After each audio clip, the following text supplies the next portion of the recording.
My name is Hudson, 30 years old, and the youngest of 4 siblings who never made me feel like family. Growing up, Marcus, Allison, and Jack formed their exclusive club, one I was never invited to join. When they each got married, the pattern continued: 3 weddings, 3 deliberate exclusions that cut deeper than they could imagine. Now engaged to my amazing fiancée Sophia, I'm planning our wedding with one thought in mind. After years of being shut out, it's finally my turn. Before I share how I gave my siblings a taste of their own medicine, drop a like, subscribe to the channel, and let me know where you're watching from. Family drama hits differently when you've lived it, and trust me, this revenge was served at the perfect temperature. I grew up in a quiet, middle-class neighborhood in Portland, Oregon, where most families had 2 or 3 kids who played together after school. Our house stood out with 4 children, though from the outside, no one would guess I barely belonged. The age gap between us was significant. Marcus is 39 now, Allison 37, and Jack 35.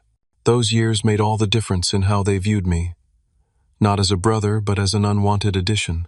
My parents, Richard and Diana, ran a small family-owned hardware store that consumed most of their waking hours.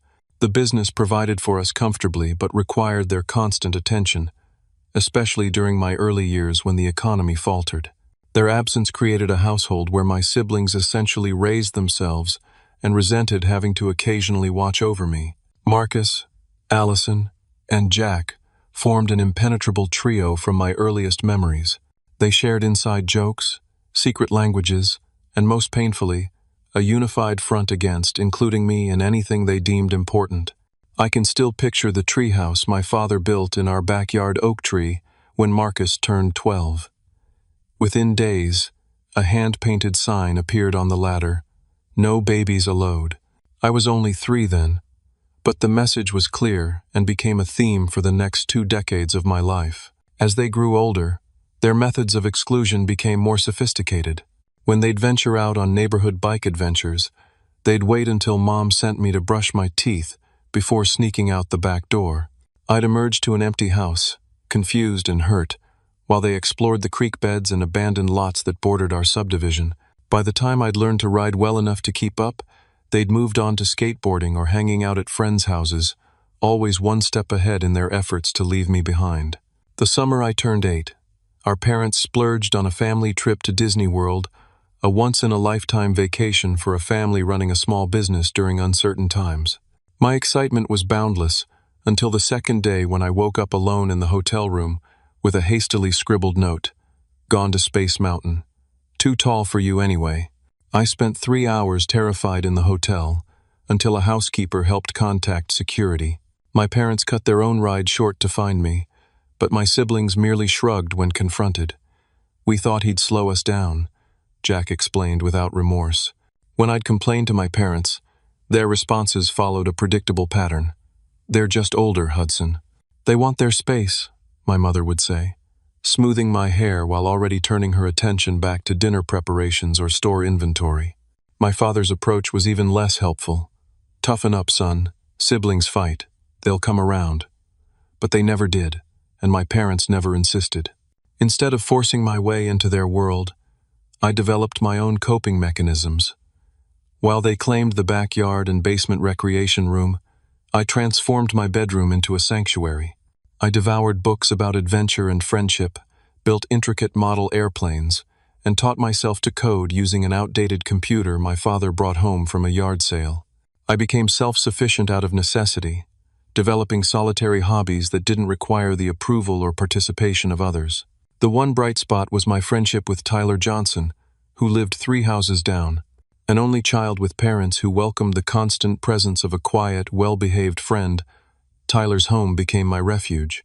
His parents invited me on camping trips, cheered at my school presentations, and remembered my food preferences, all things my own family rarely managed.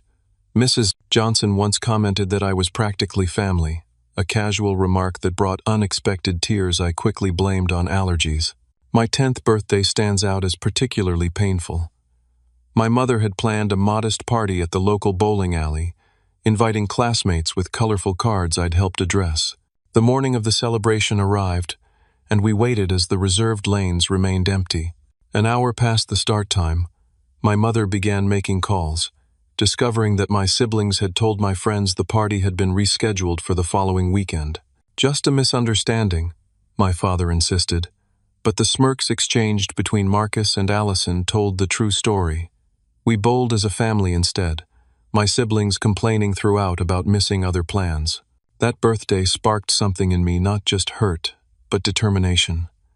If I couldn't earn their respect through family connection, I'd force their acknowledgement through achievement. I threw myself into academics, joining the school newspaper in middle school and the debate team in high school. I accumulated trophies and certificates that my parents proudly displayed, though my siblings dismissed them as teachers' pet awards.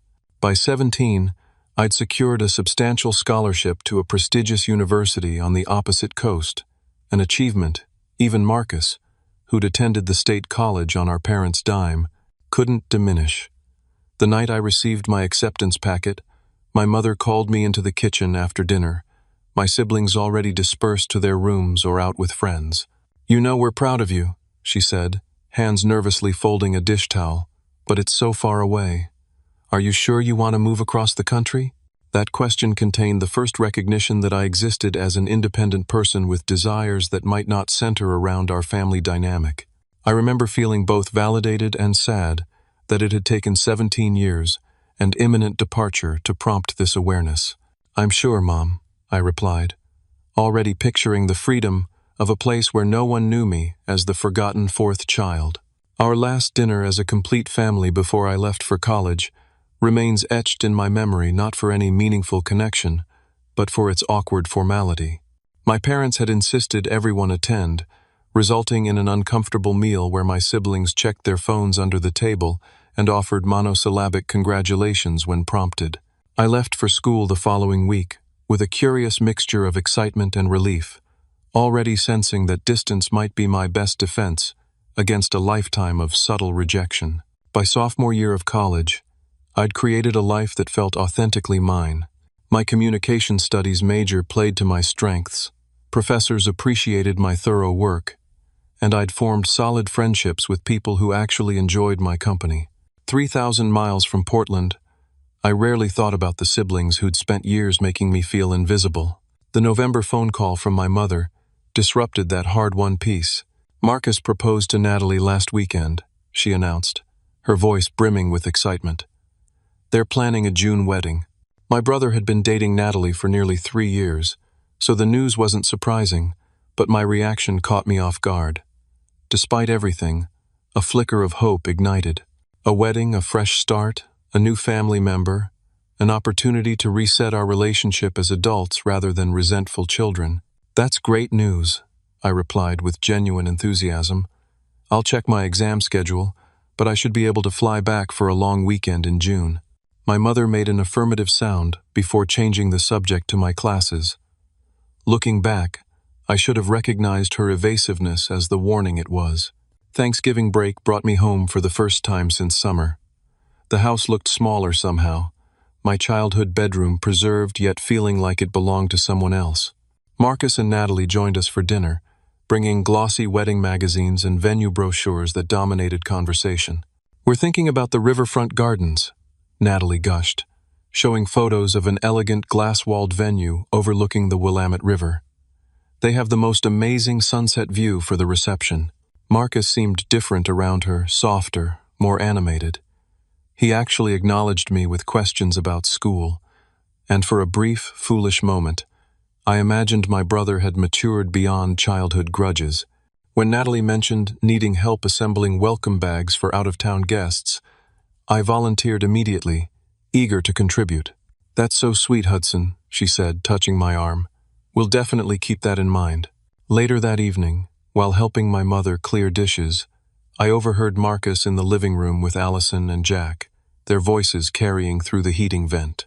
"What are we doing about the kid problem?" Allison asked, a term that instantly transported me back to family vacations where I was always the logistical challenge. "I'm handling it," Marcus replied, his voice lower. "The venue has strict guest limits, so we're using that." "He'll believe that?" Jack sounded skeptical. "Why wouldn't he? It's not like he knows anything about wedding planning." Their laughter felt like ice water down my spine. 20 years old, halfway through college, and still the kid problem to be managed and dismissed. I stood frozen in the kitchen, plates in hand, as my mother pretended not to hear, busying herself with wrapping leftovers. The next morning I confronted Marcus as he grabbed coffee before heading back to his apartment. My parents and siblings were still asleep, giving us a rare moment alone. "I heard you talking last night," I said, cutting straight to the point. "About the kid problem. That's still what I am to you?" Marcus had the decency to look momentarily uncomfortable before his expression hardened into familiar dismissiveness. "Don't eavesdrop on private conversations, Hudson. So it's true? You're using fake venue restrictions to exclude me from your wedding?" He sighed, setting down his coffee mug. "Look, it's not personal. Natalie and I want a certain vibe, and the guest list got complicated with her large family. The venue does have capacity restrictions, enough to include every cousin and college friend, but not your own brother? You wouldn't enjoy it anyway," he said, his tone suggesting he was being reasonable. "It's mostly older people, Natalie's family, our friends. You'd be bored." That evening, I researched riverfront gardens online, easily finding their capacity information. Comfortable seating for up to 250 guests with dance floor. I also discovered multiple packages that allowed for additional guests at a per-person fee. There were no strict limits, only the limits of budget and preference. My mother found me in my room, staring at the laptop screen. "Hudson," she began, sitting hesitantly on the edge of the bed, "I want to talk about Marcus's wedding." "There's nothing to talk about," I replied, turning the laptop to show her the venue information. "The guest limit excuse is a lie. He just doesn't want me there." Her eyes filled with tears, confirming what I already knew. He and Natalie have a specific vision for their day. Sometimes couples get caught up in wedding details and lose perspective on what's important. "And what's important to you, Mom? Because it seems like you and Dad are fine with me being the only immediate family member not invited to my own brother's wedding." She had no answer, just a tearful exit and a closed door. My father attempted damage control the following day, awkwardly offering me $300 to do something fun that weekend instead. The money felt like confirmation that my absence was being purchased, rather than mourned a transaction that valued family harmony above my inclusion. That Thanksgiving marked my first devastating realization. My parents weren't just passive observers of my exclusion, but active enablers who prioritized keeping peace with my siblings over standing up for me. The official wedding invitation arrived at my parents' house in April, addressed only to Richard and Diana Walker. My mother called to tell me, her voice carefully neutral, as if reporting the weather instead of another deliberate rejection. The June weekend of Marcus's wedding found me alone in my summer apartment near campus, my roommates gone home for break. Instagram and Facebook became instruments of torture as I scrolled through photos of family members in formal wear, gathering at the venue I'd researched months earlier. My cousin posted a group shot captioned, "Walker family representing," that included every aunt, uncle, and cousin except me. A week later, Marcus sent a text. "Sorry you couldn't make it. Wedding was great. We'll send photos when we get them," as if I'd had a scheduling conflict. As if the decision had been mine. That night, lying in bed staring at the ceiling fan, I had my first thoughts of eventual revenge. Not something destructive or dramatic, but a perfect karmic response when the time was right. However, I pushed those thoughts aside, focusing instead on building a life where I didn't need the approval or inclusion of people who had spent 2 decades proving I didn't matter to them. 2 years passed in a blur of academic achievements and growing independence. By senior year, I'd secured a promising marketing internship with a Seattle tech firm that all but guaranteed full-time employment after graduation.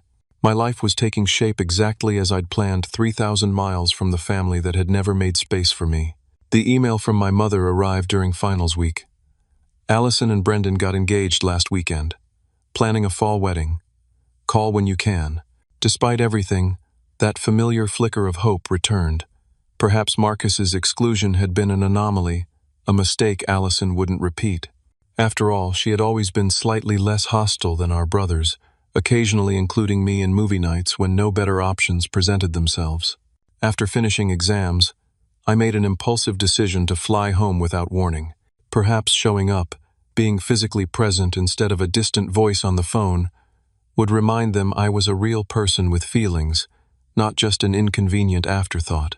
I arrived on a Saturday afternoon, taking a rideshare from the airport while my mother was at the store. The surprise on her face when she walked in to find me in the kitchen was genuine first joy, then unmistakable anxiety. "Hudson, we weren't expecting you until next month," she exclaimed, setting down grocery bags. "Thought I'd surprise everyone," I replied, helping unpack the groceries. "Where's Dad?" "Golf with his friends." "And Allison is?" She paused as the front door opened, revealing my sister and her fiancé Brendan, clutching wedding magazines and fabric swatches. Allison froze momentarily before her expression shifted to something resembling panic. "Hudson, what are you doing here?" "Surprising you. Congratulations on your engagement." I extended my hand to Brendan, who seemed confused by the tension. "I'm Hudson, Allison's brother." "Right, of course," he said, shaking my hand. "Allison mentioned you're in college back east." "Mentioned me?" "That's something at least," I replied with forced lightness. Allison checked her watch with exaggerated concern. "We actually have an appointment with the florist in 20 minutes. We just stopped to pick up the color samples." Before I could respond, they were gathering their things and making hasty excuses. Brendan looked bewildered, but followed Allison's lead as she practically pushed him back toward the door. "We should catch up later," I called after them. "Sure, yeah, definitely," she responded without turning around. My mother busied herself arranging groceries, avoiding my gaze. "They're very busy with wedding planning," she offered weakly. "So I see," I replied. "Maybe I could help? I have design experience from the marketing internship. I could assist with the website or invitations." The look of discomfort on my mother's face told me everything before she even spoke. "Oh, sweetheart, that's thoughtful. But Allison is very particular. She and her college roommate are handling all that." "Mom," I said quietly, "is Allison planning to exclude me from her wedding too?" She abandoned the groceries, sitting heavily at the kitchen table. "It's not exactly that. She's planning what she calls a friends-only wedding. Very casual, just their close social circle." "Friends-only usually means no family at all," I pointed out. "Is that the case?" Her silence was damning. Over the next 2 days, I pieced together the truth through careful questions to extended family members. Grandparents, aunts, uncles, cousins, all had received save-the-date cards for Allison's intimate celebration at a rustic vineyard venue.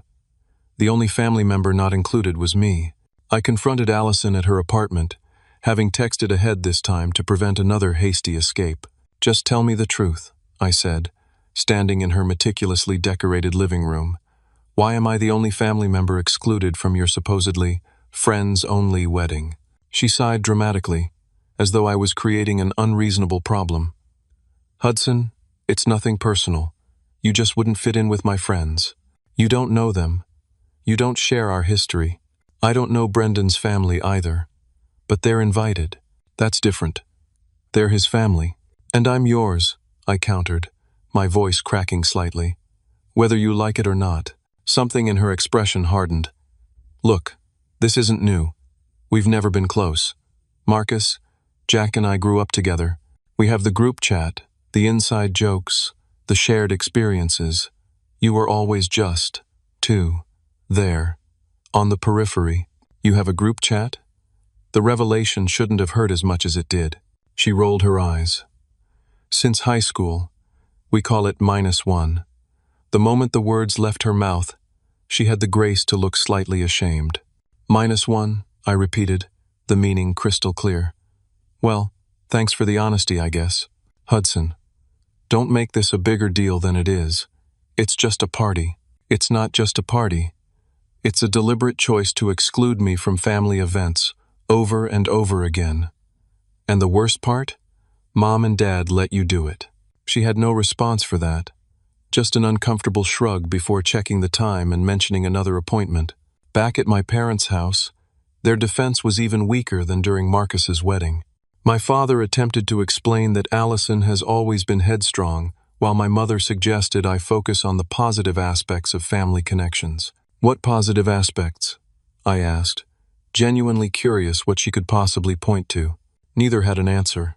I cut my visit short, declining to attend the family Thanksgiving where Allison's wedding would undoubtedly dominate conversation. Instead, I accepted Tyler's invitation to join his family in Chicago, where he was now attending graduate school. The contrast between the warm welcome of the Johnson family and the cool dismissal of my own was both comforting and painful. When Christmas arrived, I returned home only because my grandmother specifically requested all grandchildren be present for what might be her last holiday.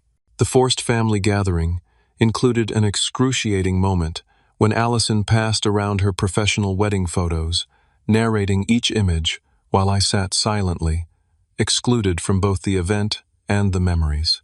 I maintained a stoic expression throughout, saving my breakdown for the privacy of my childhood bedroom that night. As tears finally came, I made a New Year's resolution to build my own family through friendships and relationships with people who actively wanted me in their lives, rather than continuing to seek acceptance from those who had consistently denied it. After graduation, I accepted the full-time position at the Seattle marketing firm where I'd interned.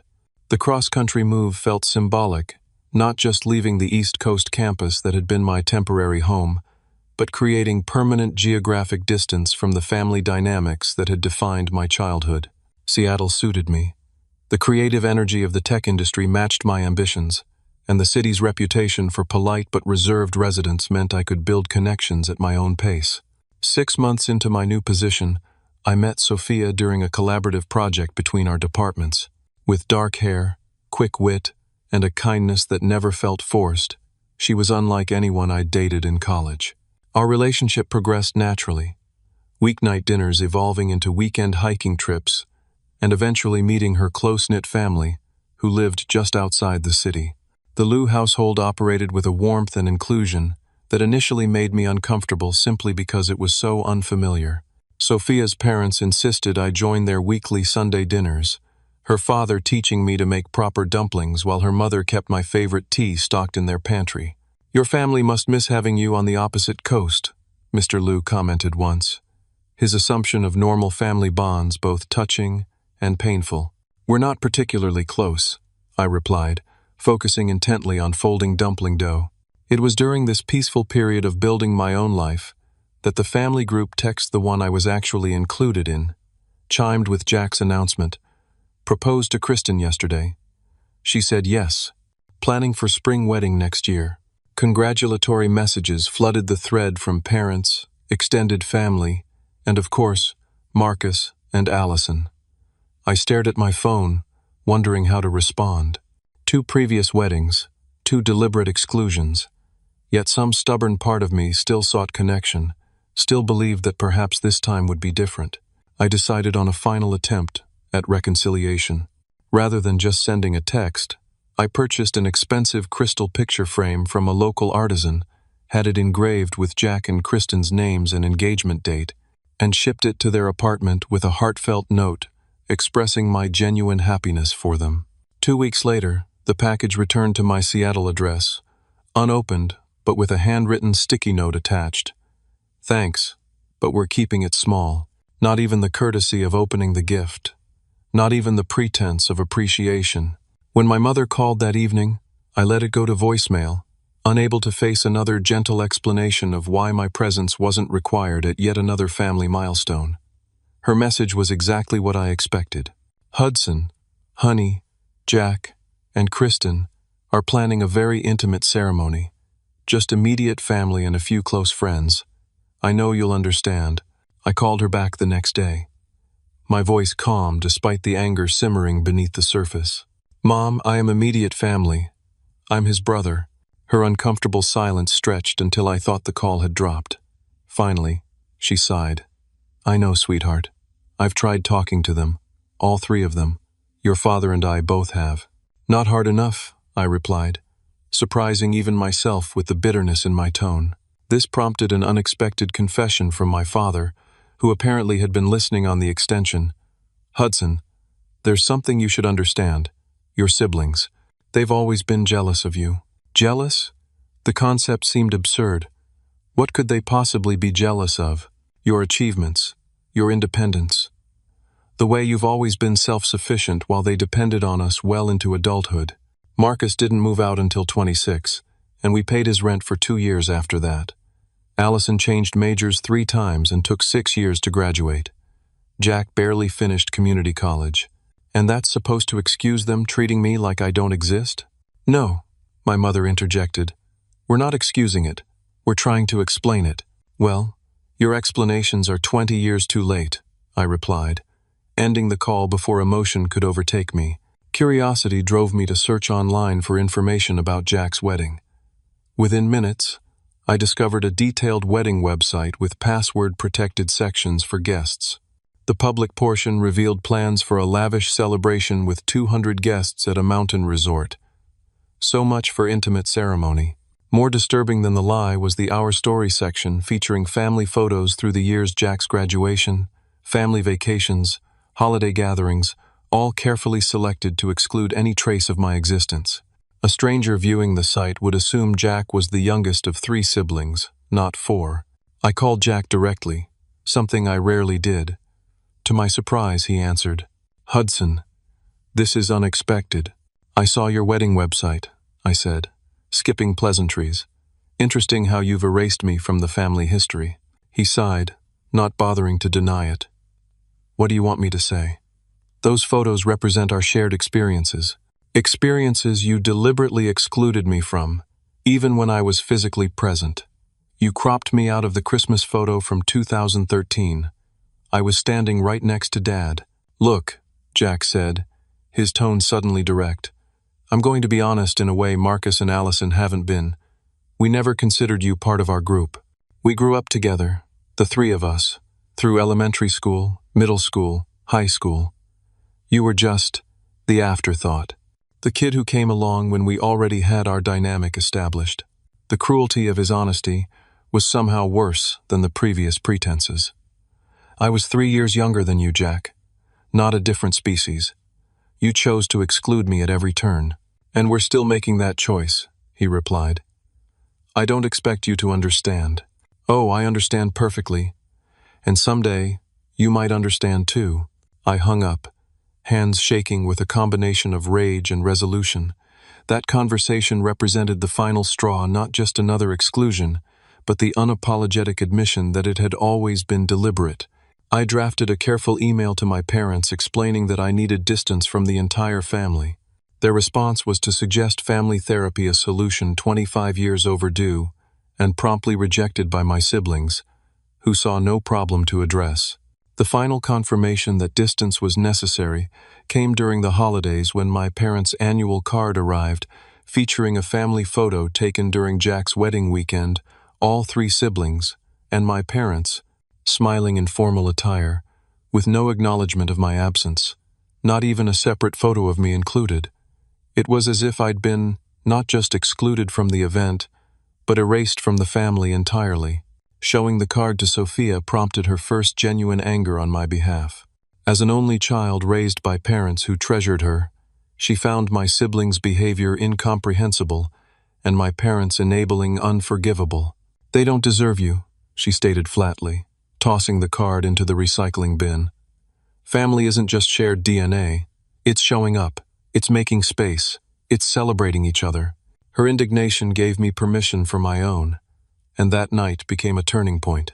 Curled on our couch, I finally allowed myself to fully feel the accumulated hurt of decades, not just the wedding exclusions, but every dismissive comment, every intentional oversight, every moment I was made to feel that my existence was an inconvenience rather than a joy. Sophia held me through that breakdown, and in the morning, something had shifted.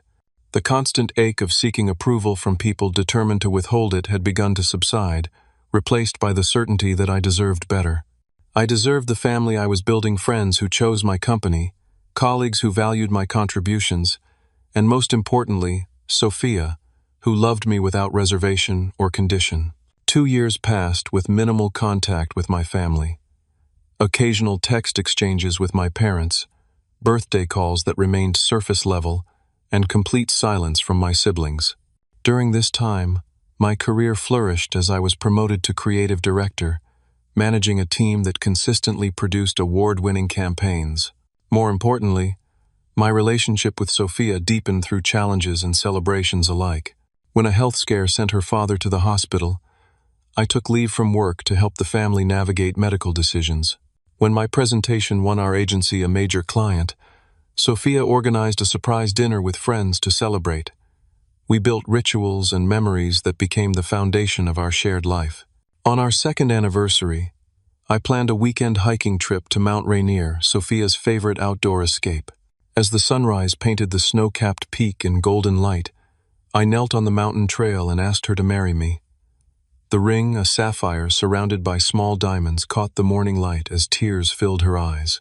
"Yes," she whispered, then shouted ecstatically to the empty mountain landscape. "Yes." That evening, after celebratory champagne and calls to her delighted family, the inevitable question arose. "Should we call your parents?" Sophia asked gently, knowing the complicated territory we were entering. I hesitated. "Tomorrow. Tonight is just for us and your family." She nodded, understanding without judgment. "And when we start planning, what do you want to do about your siblings?" The question hung between us, the elephant in the room that would need addressing.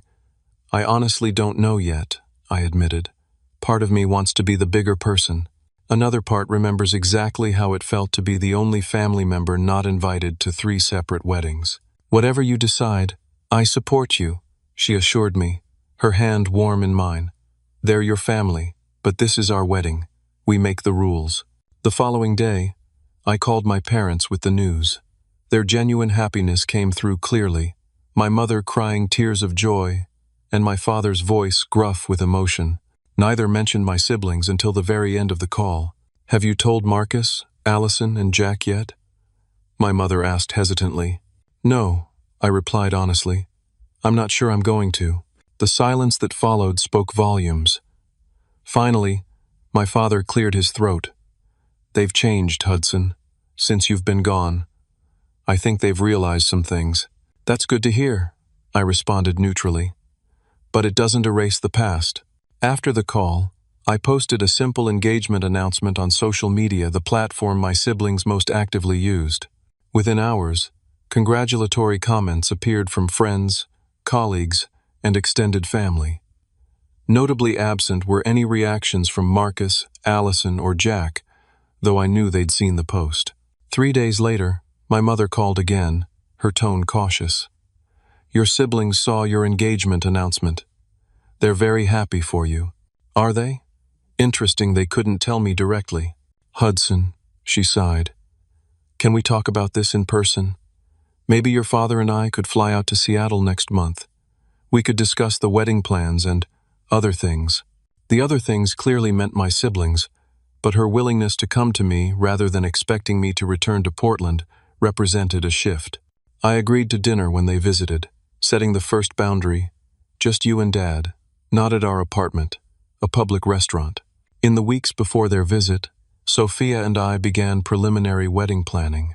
We agreed on a spring ceremony at a waterfront venue near Seattle, small enough to feel intimate, but large enough to accommodate the people who truly mattered in our lives. Sophia's large, extended family would make up about half the guest list, with my close friends, colleagues, and chosen family forming the remainder. My parents arrived on a Friday evening, checking into a downtown hotel before meeting us at an upscale restaurant overlooking Puget Sound. My mother hugged me tightly, her perfume triggering childhood memories I'd thought long forgotten. My father, grayer and slightly stooped, clapped my shoulder with uncharacteristic emotion. After ordering, my mother reached across the table to squeeze my hand. "We're so proud of you, Hudson. The life you've built here, your success, finding Sophia, everything you've accomplished." "Thank you," I replied, genuinely moved by her sincerity. "We owe you an apology," my father said, surprising me with his directness. "Your mother and I have done a lot of thinking since you stepped back from family gatherings. We failed you. We allowed your siblings to exclude you repeatedly, and we prioritized keeping peace over standing up for what was right." The simple acknowledgement, so many years overdue, caused an unexpected tightness in my throat. "Why now?" I managed to ask. Why recognize this after all this time? Because losing you from our lives made us realize what we'd done, my mother answered, tears brimming. The empty chair at holidays, the silence where your updates should be. We finally understood how you must have felt all those years present but unseen. Their apology felt genuine, their regret palpable across the white tablecloth and flickering candles. Decades of pain couldn't dissolve in a single conversation, but something shifted in me, a willingness to consider that people could change, could recognize their mistakes, could do better. I appreciate that, I said finally. It means a lot to hear you say it. We'd like to help with the wedding if you'll let us, my father offered. Financially and otherwise, whatever you and Sophia want. We'll think about it, I replied, not quite ready to fully embrace their offer. As dessert arrived, my mother tentatively approached the subject I knew was inevitable. Your siblings have asked about the wedding. They want to know if they'll be included. I set down my fork, the momentary peace disrupted. After excluding me from all three of their weddings? Why would they expect an invitation to mine? They regret their actions, my father insisted. They've grown up, Hudson. Seeing you build your life without them has been a wake-up call. Words are easy, I countered. Have they actually expressed this regret to me? Has even one of them reached out directly? My parents exchanged glances. They're afraid you'll reject them, my mother admitted. They know how badly they hurt you. As our conversation continued, I realized I was at a crossroads. I could perpetuate the cycle of exclusion, giving my siblings exactly what they'd given me, a taste of being the outsiders, the forgotten ones. Or I could break the pattern, extend the invitation they'd never offered me, and potentially begin healing wounds that had festered for decades. By the end of dinner, I hadn't committed either way but had agreed to think about it. Back in our apartment that night, Sophia and I discussed the situation at length. What do you really want to do? She asked, curled beside me in bed. Not what you think you should do, or what would teach them a lesson, but what would make our wedding day perfect for you. I considered her question carefully. Honestly, I want them to understand how it felt. I want them to experience what they put me through. But I don't want to become them in the process. That night, as Sophia slept beside me, inspiration struck. There was a third option, a perfect middle ground that would provide both the karmic response I craved and the opportunity for growth my parents believed my siblings deserved. The next morning, I outlined my plan to Sophia, who listened with widening eyes before breaking into appreciative laughter. That's actually brilliant, she admitted. Exactly the right balance of consequence and opportunity. With her approval, I began detailed wedding planning in earnest. We selected a stunning waterfront venue with views of the Olympic Mountains, chose a color scheme that complemented the natural beauty of the Pacific Northwest, and created a website to share details with our guests. Most importantly, I crafted a special section of our guest list, 3 entries that would receive very particular invitations, designed to deliver a powerful message years in the making. Executing my plan required precision and attention to detail, qualities I'd developed through years of professional design work. While Sophia coordinated with caterers and florists, I focused on creating 3 specialized cards that only appeared to be wedding invitations. I selected heavy cream cardstock identical to our actual invitations, commissioned the same calligrapher, and used matching envelopes and wax seals. To the casual observer, these 3 pieces would be indistinguishable from the genuine invitations being sent to our actual guests. The content, however, was carefully crafted to mirror the excuses my siblings had used over the years. For Marcus, the eldest who had claimed strict guest limits while inviting 200 others, I wrote, Hudson Walker and Sophia Liu request you to acknowledge that due to strict guest limits at our upcoming wedding celebration, we are unable to accommodate you or your spouse. While other extended family members will be attending, we've made the difficult decision to prioritize those with whom we share meaningful connections. For Allison, who had excluded me under the guise of a friends-only wedding while inviting every other family member, her card read, Hudson Walker and Sophia Liu are pleased to announce their wedding celebration, which will include those friends and family members who have consistently shown support throughout our relationship. As this is a gathering of people who genuinely care about both of us, We don't think you'd fit in with the authentic community we've created. For Jack, who had claimed an intimate, immediate family-only ceremony while planning an elaborate event, I crafted. Hudson Walker and Sophia Liu invite you to understand that our upcoming wedding will include only those we consider immediate family as we define it.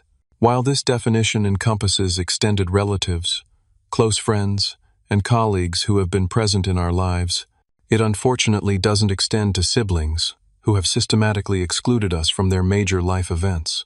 Each card included a small photo of Sophia and me, surrounded by our chosen family of friends, along with the actual date and location of our wedding.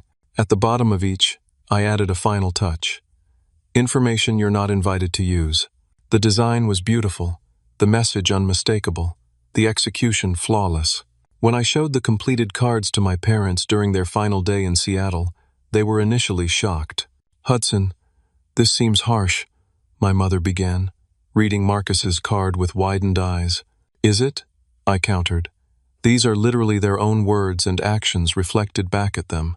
I'm not doing anything they haven't already done to me." 3 separate times. My father studied each card carefully before nodding slowly. "It's actually fair. Painful, but fair. They excluded you completely. You're giving them the truth with a path forward." "Exactly," I agreed. "I'm not prohibiting them from reaching out or trying to make amends. I'm simply showing them exactly how their behavior felt, using their own justifications." After thoughtful discussion, my parents reluctantly agreed to support my approach, recognizing it as a proportional response rather than malicious revenge. My mother even admitted, maybe this is what they need to truly understand the impact of their choices. I mailed the cards with delivery confirmation, ensuring they would arrive simultaneously at each sibling's home. Then I waited, knowing the carefully crafted messages would trigger exactly the reaction I anticipated. The explosion came 48 hours later. My phone buzzed with a group text from Marcus. "What the hell is this, Hudson? Some kind of sick joke?" Allison chimed in seconds later. "This is petty and childish. I thought you were supposed to be the mature one." Jack, typically the most blunt, wrote simply, "Not cool, man. Not cool at all." I didn't respond to the group chat, letting them simmer in the uncomfortable recognition of their own tactics. My parents reported being bombarded with angry calls, which they handled by calmly pointing out that my siblings were experiencing exactly what they had repeatedly subjected me to. Marcus was the first to call me directly, his voice tight with controlled anger. "I get that you're upset about the past, but this is taking it too far." "Is it?" I asked calmly. "I'm simply using the exact same excuses you used when excluding me from your wedding. How does it feel to be on the receiving end?" "It feels like crap," he admitted after a long pause. "But that was years ago, Hudson. People change. Convenient that you've changed just in time to attend my wedding." He had no response to that. Allison left a tearful voicemail about the importance of family and how hurt she was, the irony apparently lost on her, that she was expressing the exact feelings she had dismissed when they were mine. Jack took the most direct approach, showing up at my office building unannounced one afternoon. The receptionist called up, and against my better judgment, I agreed to meet him in the lobby. "We need to talk about this," he said, holding up the non-invitation. "What's there to talk about? You excluded me from your wedding claiming it was immediate family only while inviting 200 guests. I'm simply returning the favor." "It wasn't personal," he insisted, echoing words that had cut deeply years before. "That makes it worse, not better," I replied. "You hurt me so casually you didn't even consider it significant." For the next 30 minutes, I calmly listed every exclusion, every dismissal, every moment they had deliberately made me feel unwelcome in my own family. With each example, Jack's defensive posture diminished until he finally sat heavily on a lobby bench, looking genuinely shaken. "I never thought about it from your perspective," he admitted.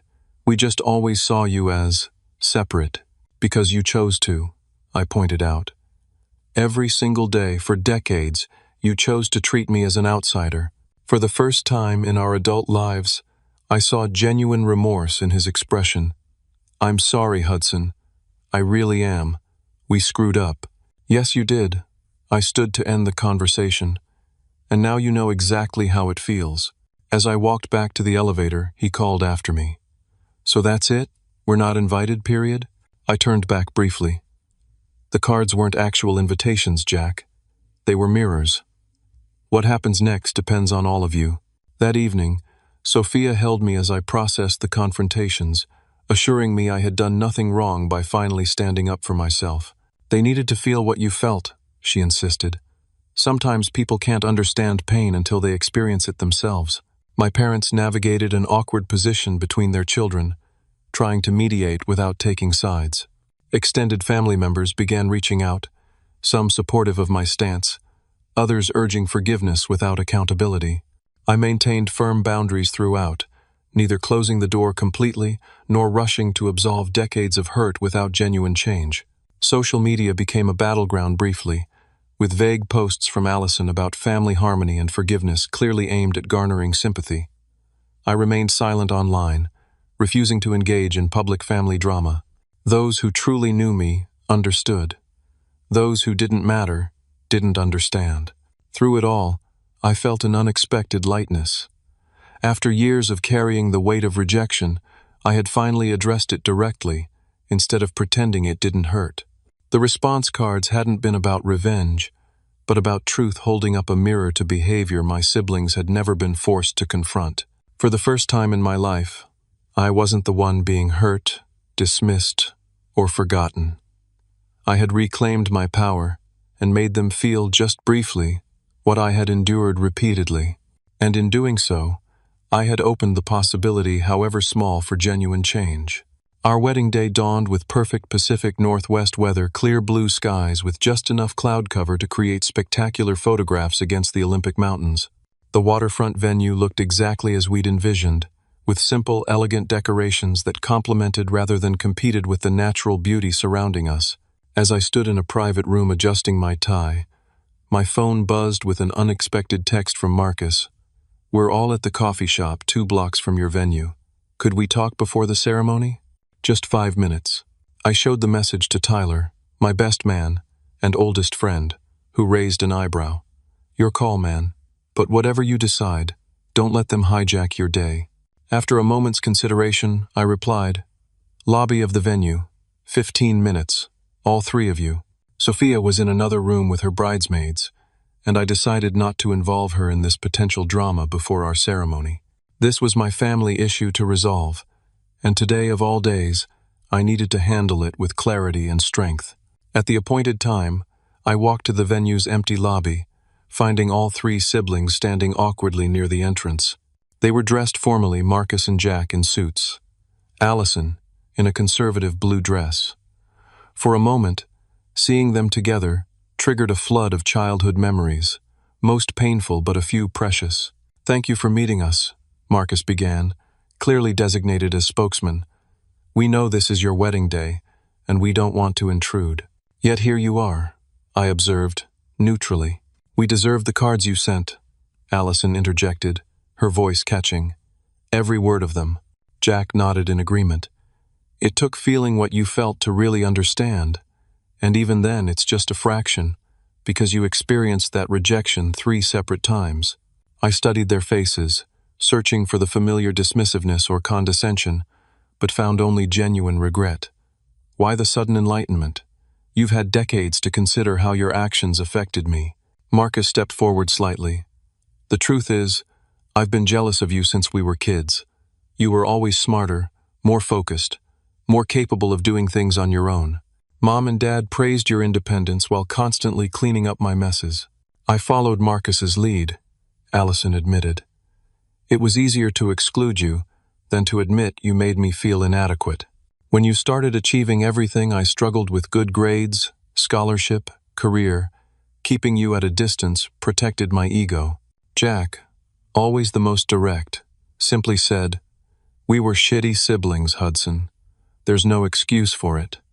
The cards you sent us were the wake-up call we needed." Their candor surprised me. I had expected defensiveness or demands, not this raw acknowledgement. "I appreciate your honesty. It's new territory for our family." "We don't expect to attend your wedding," Marcus clarified. "We know we haven't earned that. We just wanted you to know that we understand what we did wrong, and were truly sorry. For a moment, I considered the possibilities. I could send them away, maintaining the boundaries I'd established. I could invite them to witness the ceremony from the back, a symbolic half-inclusion, or I could do what they had never done for me, make space where there had been none before. I spent years hoping for inclusion that never came, I said finally.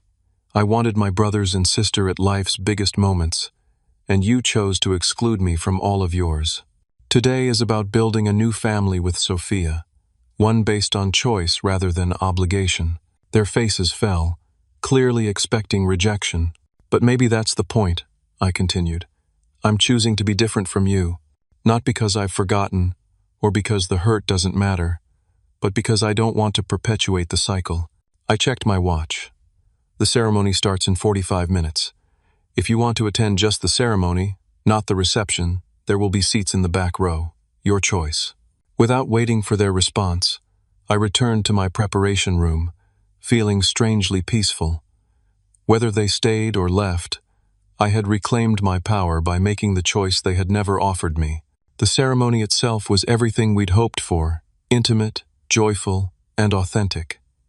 As Sophia walked toward me on her father's arm, her radiant smile reflected everything good in my life. We exchanged vows we'd written ourselves, promising to create family together, to build connection rather than walls, to choose each other every day. During my vows, I included a line that held special meaning. I promise to create with you the kind of family where everyone feels valued, where belonging isn't earned but freely given, where love isn't conditional but constant. From the corner of my eye, I spotted them 3 figures in the back row.